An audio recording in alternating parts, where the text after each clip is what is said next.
Buenos días. Hoy el segmento Salud es Vida se realiza desde el Instituto Nacional de Oftalmología Ramón Pando Ferrer de La Habana, conocido como La Ceguera. La retinosis pigmentaria es el tema que vamos a estar conociendo hoy. La invitación ya está hecha. Quédese con nosotros.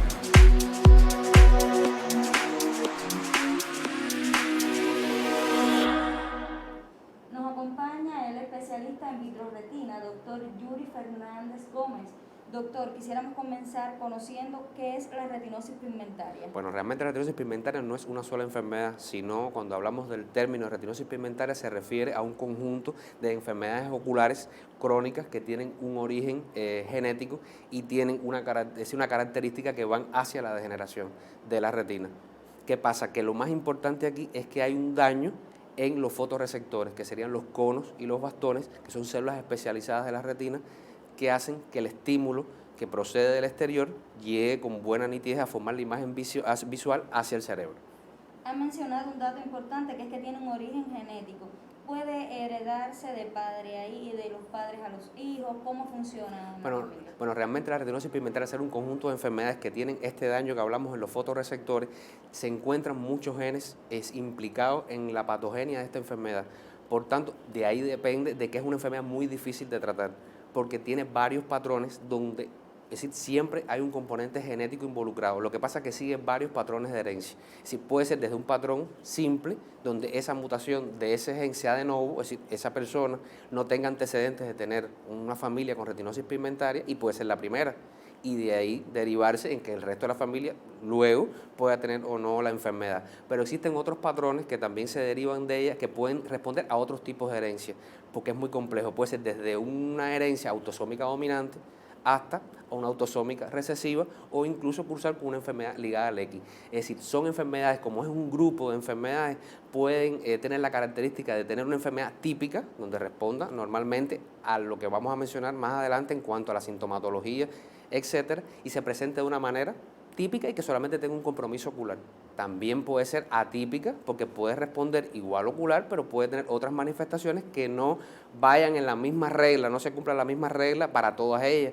Y también pueden estar asociadas, y esas asociadas pueden incluso tener alteraciones desde el punto de vista sistémico que involucren incluso otras enfermedades que estén asociadas a la retinosis pigmentaria y constituyan como un síndrome, es decir, dentro de ellas mismas. Entonces, lo más importante es que sí coinciden en que tengan ese patrón, aunque la herencia muchas veces no siempre es exactamente determinada, y que sí tengan un daño del fotorreceptor, en este caso bastones y conos. Comienza por bastones y después por los conos, que son las células más especializadas en la visión central.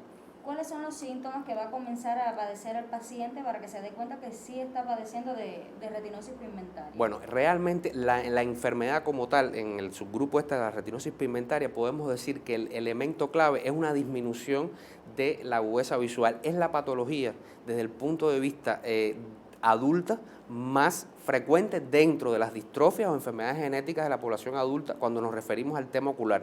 Es la más frecuente. Por tanto, un individuo que comience con una disminución rara de la agudeza visual, por supuesto, vamos a mencionar que esta enfermedad se ha estudiado tanto desde el punto de vista multidisciplinario que muchas veces ya las familias conocen que tienen en alguno de ellos la enfermedad y dónde deben acudir en ese caso.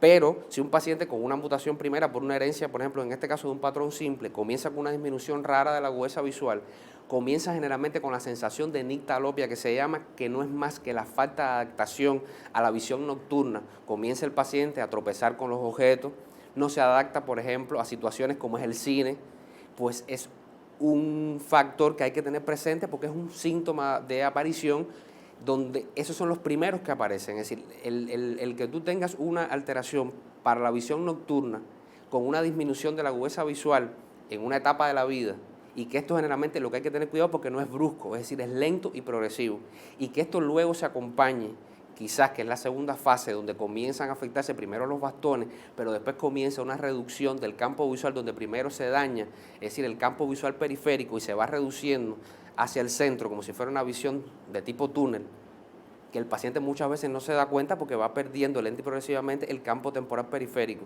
Y ya la última parte donde sí hay afectación generalmente de la zona central, hay un daño central donde el paciente, por supuesto, va a esa disminución de la visión que pudiera llegar a la discapacidad visual. Por tanto, hay que tener atención primeramente en conocer la familia. Hay que conocer la familia.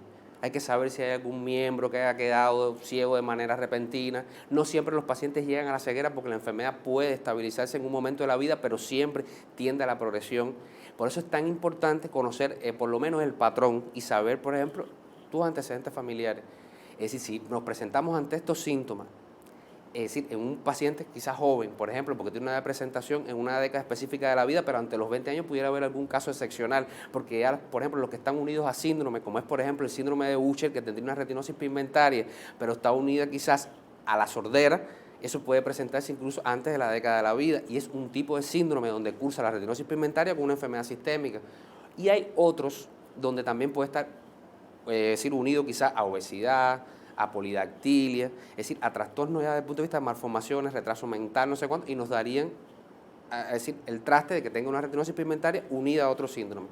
Lo más importante es que hay que englobarla porque hay que estudiarla, conocer por lo menos el patrón, y que muchas veces cuando aquí existe en Cuba, tenemos la oportunidad, por ejemplo, de que los pacientes que sufren retinosis pigmentaria, está muy bien organizado el tema de llevarlos a un equipo multidisciplinario donde no solamente participa un oftalmólogo, participa realmente un equipo completo, sería un optometrista, un psicólogo, un clínico, donde te dibujan, un genetista, donde te dibujan tu árbol genealógico, es decir, que tú sepas, por ejemplo, estudiar ese patrón de herencia que presenta y en dependencia del patrón de herencia, si está solamente ocular o asociada a enfermedades sistémicas, pues de ahí es la conducta, porque muchas veces nosotros no podemos encontrar, que no existe una cura real para la retinosis pigmentaria por la gran cantidad de genes que están involucrados, pero sabiendo, es decir, desde el punto de vista del patrón que sigue, pues entonces vamos a poder tomar medidas para tratar de que de usar esa visión que va quedando residual al máximo. Es decir, quizás con ayudas ópticas, quizás porque si está asociada a enfermedades sistémicas, poder actuar sobre esas enfermedades sistémicas, y entonces eso nos va ayudando, pero lo que sí es importante es la caracterización. Ahí también mencionaba tratamiento, ¿cómo puede enfrentarse esta enfermedad? Bueno, ¿Tiene solución?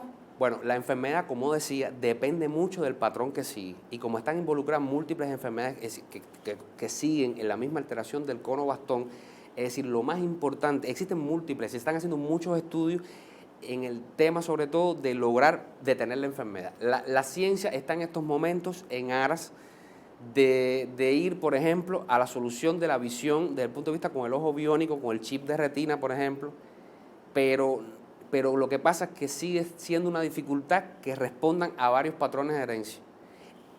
Está encaminada la ciencia también a la terapia génica, y ahí sí sería introducir genes nuevos y sustituir los dañados. Y entonces evitaríamos en el futuro que esa enfermedad llegara al deterioro completamente visual de la retina. Es decir, está la ciencia también en aras de la terapia celular, de la terapia génica, de la terapia celular, pero lo más importante yo diría que en aras de todo esto que estamos hablando es sobre todo el tema de nosotros detectar a tiempo, porque así podemos incluso por lo menos evitar algunas de las posibles complicaciones, y si tenemos las complicaciones saber tratarlas. Hoy visitamos el Instituto Nacional de Oftalmología Ramón Pando Ferrer para conocer sobre la retinosis pigmentaria, síntomas y tratamiento. Recuerde cuidar de su salud porque con ello cuida de la de su familia y la de todos. Buen día.